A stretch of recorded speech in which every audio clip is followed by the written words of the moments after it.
Video like जरूर कर लीजिए और ऐसे वीडियो लगातार फ्री में पाने के लिए चैनल को तुरंत सब्सक्राइब कर लीजिए और बेल आइकन को जरूर टैप कर लीजिए ताकि आगे भी सारे वीडियो आपको मिलते रहे। यूट्यूब में फॉलो करते हैं तो प्लीज ये वाला फ्री टेलीग्राम चैनल जरूर ज्वाइन कर लीजिएगा। सारे नोटिफिकेशन सारे अपडेट यहीं पे आते हैं, ध्यान रखिए। नमस्कार दोस्तों, एक बार फिर से आपका स्वागत है यूपीपीएससी बेस्ट ऑनलाइन कोचिंग के इस यूट्यूब चैनल पर। दोस्तों आज की इस वीडियो में हम लोग जीएस के टॉप 1500 क्वेश्चन की सीरीज के एक क्लास को और आगे बढ़ाएंगे। दोस्तों यह क्लास सभी प्रकार के स्टेट पीसीएस एग्जाम और वनडे एग्जाम के लिए अत्यंत महत्वपूर्ण है। आप किसी भी एग्जाम की तैयारी कर रहे हैं, यहां से क्वेश्चन आपके पेपर में देखने के लिए जरूर मिलेगा।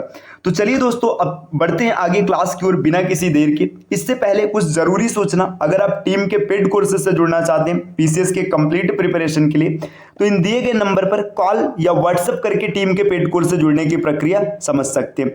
इसके अतिरिक्त ये ज्ञान सर का व्हाट्सएप नंबर है, आप यहां से व्हाट्सएप के माध्यम से भी जानकारी प्राप्त कर सकते हैं।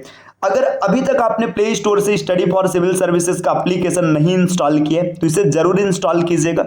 एप्लीकेशन के माध्यम से आप कोई भी कोर्स ज्वाइन करेंगे आपको 20% का डिस्काउंट मिलेगा दोस्तों, जिसके लिए आपको कोड अप्लाई करना है ज्ञान सर। जैसे आप ज्ञान सर कोड अप्लाई करेंगे आपको 20% का डिस्काउंट मिलेगा। आपको ये याद रखना है कि कोड के सभी लेटर्स इस्तेमाल होंगे और कोई भी स्पेस नहीं रहेगा। चलिए अब देखते हैं अपने प्रश्नों को। यहां पर क्या क्वेश्चन दिया, क्वेश्चन नंबर 11 है, निम्नलिखित में से सही विकल्प चुनें। सेम यही डेटा यहां पर इंग्लिश में दिया है, choose the correct option from the following. आपको बताना है कि इनमें से कौन सा सही है। पहला पॉइंट यहां पर दिया गया, कश्मीर में श्रीनगर और नेपाल में ललित पाटन नामक शहरों की स्थापना मौर्य शासक सम्राट अशोक के द्वारा की गई थी। देखिए श्रीनगर और यहां पर ललित पाटन, इन दो शहरों की स्थापना अशोक के द्वारा बताया जा रहा है। यहां पर यह पॉइंट बिल्कुल सही दिया गया, तो इसमें आपको यही बताना है कि कौन सा सही है। तो पहला पॉइंट यहां पर बिल्कुल सही है। दूसरा पॉइंट यहां पर दिया गया, मौर्य काल के दौरान भूमि कर की दर 1/4 से 1/6 के मध्य हुआ करती थी। तो मौर्य शासन की बात करेंगे उस समय जो भूमि कर की दर थी ये 1/4 से 1/6 हिस्सा तक हुआ करता था, ये भी सही तथ्य है। तीसरा बिंदु दिया गया है, प्रबोध चंद्रोदय में नंद वंश के पतन के बाद चाणक्य और चंद्रगुप्त मौर्य द्वारा अपने राज्य की स्थापना का विस्तार से वर्णन किया गया है। देखिए नंद वंश का पतन होता है, इसके बाद चाणक्य और चंद्रगुप्त मौर्य के द्वारा मौर्य वंश की स्थापना होती है। ये इसका जिक्र मिलता है विशाख दत्त द्वारा रचित मुद्रा राक्षस से। तो यहां पर विशाख दत्त द्वारा रचित मुद्रा राक्षस अगर होता तो सही होता। तीसरा पॉइंट यहां पर गलत दिया गया। तो दोस्तों इसका जो सही उत्तर बनेगा सिर्फ 1 और 2 सही है, अर्थात विकल्प ए इस क्वेश्चन का उत्तर बनेगा। केवल 1 और 2 सही है। अब बढ़ते हैं अगले क्वेश्चन पर। क्वेश्चन नंबर 12, निम्नलिखित में से सही विकल्प चुने। आपको बताना है कि इसमें से कौन सा विकल्प सही है। पहला पॉइंट दिया है, ऋग्वेद के 3 मंडल में गायत्री मंत्र का उल्लेख किया गया है, बिल्कुल सही तथ्य है। दूसरा पॉइंट दिया है, वैदिक साहित्य में इंद्र को पुरंदर कहा गया है, ये भी पॉइंट सही है। तीसरा बिंदु दिया है, पूर्व वैदिक काल में विदत सबसे प्राचीन संस्था हुआ करती थी, ये भी बिंदु सही है। और चौथा पॉइंट यहां पर दिया है, 10 राजाओं का युद्ध परशुड़ी नदी के तट पर हुआ था और इसका उल्लेख ऋग्वेद के 7वें मंडल में मिलता है। देखिए जो 10 राजाओं का युद्ध था इसमें राजा सुदास एक तरफ होते और दूसरे तरफ 10 राजा होते। यहाँ पर राजा सुदास की विजय होती है और जो 10 राजा एक पक्ष में होते हैं उनकी पराजय होती है। तो ये भी पॉइंट यहाँ पर सही दिया गया। इसमें पहला, दूसरा, तीसरा और चौथा सब सही दिया है, तो इसका जो सही उत्तर बन जाएगा विकल्प डी सही होगा। 1, 2, 3 और 4 सबके सब सही है। अब अगले क्वेश्चन पर आते हैं। क्वेश्चन नंबर 13, यहां पर क्या दिया है, निम्नलिखित में से सही विकल्प चुने।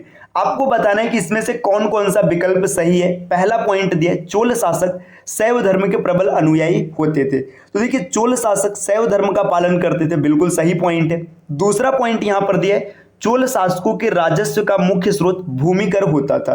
जो चोल शासक थे वहां पर जो भी रेवेन्यू प्राप्त हुआ करता था उसमें भूमि कर मुख्य था, ये भी पॉइंट सही दिया गया। तीसरा पॉइंट यहां पर दिया गया, चोलकालीन चित्रकला के साक्ष्य कुडालोर नामक पुरातात्विक स्थल से प्राप्त किए गए। तो जो ये चोलकालीन चित्रकला है इसका साक्ष्य मिला है तंजौर से। तो यहाँ पे कुडालोर जो स्थान दिया ये गलत दिया गया, तो ये गलत हो जाएगा। अगला पॉइंट दिया है, तक्कोलम का युद्ध चोल शासक परांतक प्रथम तथा राष्ट्रकूट शासक कृष्ण तृतीय के बीच 989 ईस्वी में लड़ा गया था। तक्कोलम का युद्ध जो लड़ा गया था ये परांतक प्रथम और कृष्ण तृतीय के बीच लड़ा गया था, ये पॉइंट सही है, लेकिन ये युद्ध हुआ था 949 ईस्वी में, न कि 989 ईस्वी में। तो यहाँ पर जो समय इसका दिया है, समय गलत दिया है, तो दोस्तों ये पॉइंट यहाँ पर गलत हो जाएगा। तो पहला और दूसरा सही है, बाकी तीसरा और चौथा गलत है। इसमें आपको सही को सेलेक्ट करना है, तो इसका जो सही उत्तर बनेगा केवल 1 और 2, विकल्प ए इस प्रश्न का सही उत्तर हो जाएगा। अगले क्वेश्चन पर आते हैं दोस्तों। प्रश्न संख्या 14, निम्नलिखित में से सही विकल्प का चयन करें। आपको बताना है कि इसमें से कौन सा विकल्प सही है। पहला पॉइंट दिया, दक्षिण पूर्व एशिया में प्रथम हिंदू राज्य श्री विजय था, जो चीनी यात्री इत्सिंग के अनुसार जैन धर्म का प्रमुख केंद्र हुआ करता था। देखिए, जो प्रथम हिंदू राज्य श्री विजय ये बौद्ध धर्म का प्रमुख केंद्र था, न कि जैन धर्म का। तो पहला पॉइंट जो दिया गया है ये गलत हो जाएगा। दूसरा पॉइंट है, चालुक्य अभिलेख में हर्ष को सकलोत्तर पथनाथ कहा गया था। देखिए, हर्ष को कहा गया सकलोत्तर पथनाथ, ये चालुक्य अभिलेख में इसका जिक्र मिलता है, जिसे कि एहोल अभिलेख भी कहा जाता है। पॉइंट बिल्कुल सही है। तीसरा दिया है, लीलावती भास्कराचार्य की पुत्री को भारत में गणित संबंधी पुस्तक के लिए जाना जाता है। तो लीलावती का संबंध गणित से और ये भास्कराचार्य की पुत्री थी, ये भी पॉइंट सही है। चौथा पॉइंट यहां पर दिया है, गुप्त शासक स्कंदगुप्त के शासनकाल की उपलब्धियां का वर्णन मंदसौर अभिलेख में किया गया है। देखिए, यहां पर यह बताया जा रहा है कि जो गुप्त शासक स्कंदगुप्त थे, इनके शासनकाल की उपलब्धियों का वर्णन मंदसौर अभिलेख में, जबकि मंदसौर अभिलेख में प्राचीन भारत के विज्ञापन का पहला उदाहरण मिलता है, न कि स्कंदगुप्त के शासनकाल की। तो ये पॉइंट गलत है। तो इसमें पहला और चौथा गलत हो जाएगा, दूसरा और तीसरा सही है। तो दोस्तों इसका जो सही उत्तर बनेगा यह विकल्प सी होगा, केवल 2 और 3 सही है।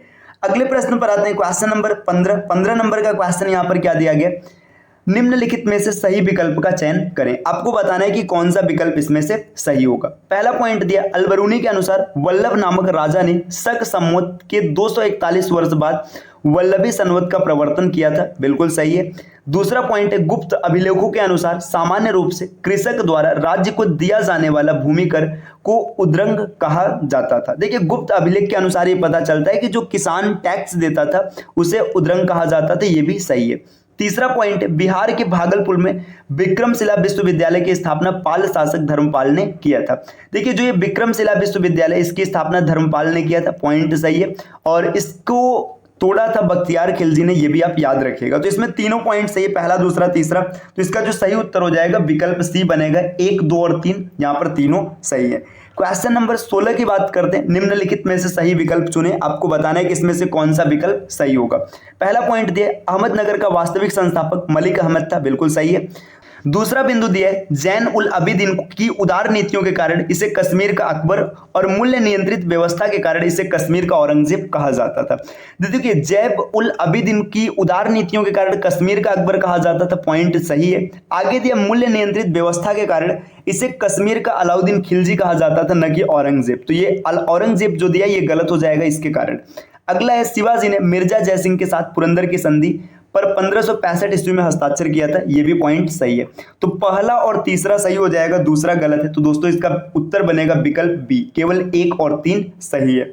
अगले प्रश्न पर आते हैं, प्रश्न संख्या 17, निम्नलिखित में से सही विकल्प चुने। आपको बताना है कि इसमें से कौन सा सही है। प्रश्न क्या दिया, निजामुल मुल्क की मृत्यु के बाद सैयद बंधुओं की प्रयासों से जुल्फिकर खान दक्कन का वायसराय बन गया था। देखिए, जुल्फिकर खान की बात करेंगे तो इसकी मृत्यु के बाद निजामुल मुल्क दक्कन का वायसराय बना था। तो सीधा सीधा यहां से पता चल रहा है कि पॉइंट गलत दिया गया। दूसरा पॉइंट यहां पर, शिवाजी के मंत्रिमंडल को अष्टप्रधान कहा जाता था और अष्टप्रधान में पेशवा का पद सबसे महत्वपूर्ण और सम्मानित होता था, ये पॉइंट बिल्कुल सही है। अगला पॉइंट यहां पर दिया है, विजयनगर साम्राज्य के सम्राट कृष्णदेवराय के दरबार में 8 तेलुगु कवियों का एक संगठन हुआ करता था, जिससे अष्टदिग्गज का नाम दिया जाता था। तो बस इतना याद रखना है कि जो अष्टदिग्गज है ये कृष्णदेवराय के दरबार में बैठा करता था। तो दोस्तों इसमें दूसरा और तीसरा सही, तो इसका जो सही उत्तर बनेगा विकल्प डी, केवल 1 2 और 3 इसमें सही उत्तर होगा। अगले क्वेश्चन पर आते हैं, क्वेश्चन नंबर 18, निम्नलिखित को कालानुक्रम व्यवस्थित करें। इनको क्रोनोलॉजिकल ऑर्डर में अरेंज करना है। आपको बताना है कि इसमें से कौन किस समय हुआ है। देखिए, सबसे पहले यहां पर दिया कलकत्ता में society for translating European sciences की स्थापना। ये स्थापना जो हुआ था ये 1825 में हुआ था। दूसरा पॉइंट है, अलीगढ़ साइंटिफिक सोसाइटी की स्थापना, तो ये 1864 में स्थापित किया गया था। तीसरा पॉइंट यहां पर दिया बिहार साइंटिफिक सोसाइटी की स्थापना, यह 1868 में किया गया था। और चौथा पॉइंट यहां पर दिया हुआ है कलकत्ता में Indian association for the cultivation of science की स्थापना, यह 1876 में किया गया था। तो दोस्तों आप सबके क्रम को देख सकते हैं 1825, 64, 68, 76, पहला, दूसरा, तीसरा और चौथा, यही इसका क्रम होगा। तो इसका सही उत्तर बनेगा विकल्प सी। अगले प्रश्न पर आते हैं, प्रश्न संख्या 19 नंबर का क्वेश्चन दिया, निम्नलिखित में से सही विकल्प चुने। आपको बताना है कि इसमें से कौन सा विकल्प सही होगा। तो चलिए देखते हैं, यहां पर पुस्तक दिया और इसके लेखक के बारे में बताया कि किस पुस्तक को किसने लिखा है। तो यहां पर दिया द इंडियन सोशियोलॉजिस्ट, ये श्याम जी कृष्ण वर्मा ने लिखा है, बिल्कुल सही है। दूसरा पुस्तक दिया India divided, doctor Rajendra Prasad के द्वारा लिखा गया, ये भी सही है। तीसरा है अनहैप्पी इंडिया, लाला लाजपत राय ने लिखा है, ये भी सही है। अ नेशन इन मेकिंग लिखा है सुरेंद्र नाथ बनर्जी ने, तो ये यहां पर गलत दे दिया है ना। आगे प्रीसेट्स ऑफ जीसस, ये लिखा हुआ है राजा राम मोहन राय ने, तो ये इसका मिलान यहां पर होगा। तो देखिए चौथा और पांचवा ये दो पुस्तक गलत दिए हैं, बाकी पहला, दूसरा और तीसरा सही दिया गया। तो इसका जो सही उत्तर बनेगा, इसका सही उत्तर हो जाएगा विकल्प, यहां पर पहला, दूसरा और तीसरा सही है, ए इसका उत्तर हो जाएगा। अगले क्वेश्चन पर आते हैं दोस्तों। देखिए क्वेश्चन नंबर 20 दिया गया, निम्नलिखित में से सही विकल्प चुने। आपको बताना है कि इसमें से कौन सा विकल्प सही होगा।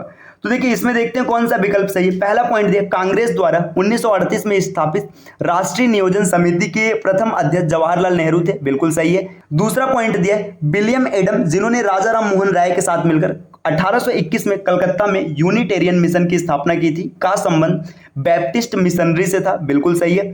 तीसरा पॉइंट दिया बंगाली लेखक भूदेव मुखर्जी पहले व्यक्ति थे जिन्होंने सुझाव दिया था कि हिंदी को भारत की राष्ट्रीय भाषा के रूप में अपनाया जाना चाहिए। तो देखिए जो बंगाली लेखक थे भूदेव मुखर्जी, इन्होंने ही सबसे पहले ये सुझाव दिया था कि हिंदी को भारत की राष्ट्रीय भाषा बनाई जानी चाहिए, ये भी पॉइंट सही है।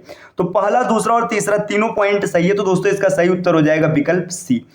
तो दोस्तों ये आज की क्लास है, इसमें हम लोगों ने कुछ प्रश्नों का डिस्कशन किया है। इस प्रकार से ये सीरीज लगातार आगे चलती रहेगी। अगर आप किसी भी स्टेट पीसीएस एग्जाम की तैयारी कर रहे हैं तो इस चैनल को सब्सक्राइब जरूर कर लीजिएगा, क्योंकि यहां से आप जीएस की कंप्लीट प्रिपरेशन कर सकते हैं। दोस्तों अब आपसे मिलते हैं अगली वीडियो में कुछ नए कॉन्सेप्ट के साथ, तब तक के लिए नमस्कार।